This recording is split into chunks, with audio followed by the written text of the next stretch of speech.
we will end up in the lake of fire. All right, Brother David, what are the obstacles that one has to go through to become a street preacher? Well, to become a street preacher, there are some obstacles that you have to overcome.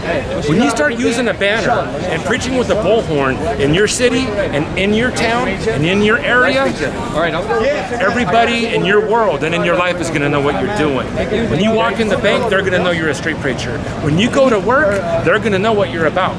So you've got to live above reproach. You can't be living in sin and be a street preacher. You can't be a drunk. You can't be swearing at work. You can't be watching pornography. You know, you've got to walk the walk and talk the talk.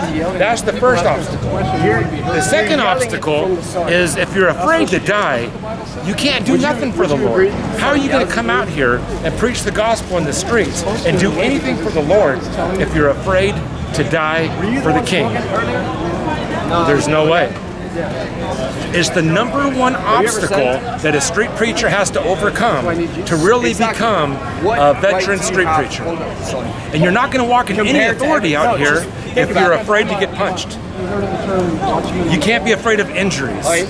You know, the Apostle Paul said, to die is gain and to live is for Christ. As Christians, and it's one of the most important things we have to get over to really step into being a street preacher. I mean, it's essential. I mean, we've got to be able to handle what people say about us. You've got to be able to deal with hecklers.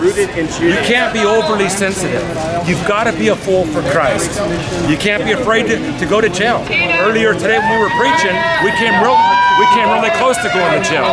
We had to work through that. By the grace of God and for the glory of God, we wore them down. But at the end of the day, we've got to stand for the Lord. We've got to be able to stand up and make a difference in our community. We've got to lay down our lives. If we die, so what? If we go into the ground for the King of Kings, we're going to heaven. We're going to heaven. Is there not a cause?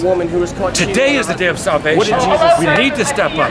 We need to get right with the Lord, and the church needs to get out of the pulpit and out on the streets. That's all I got, my friend. Thank you.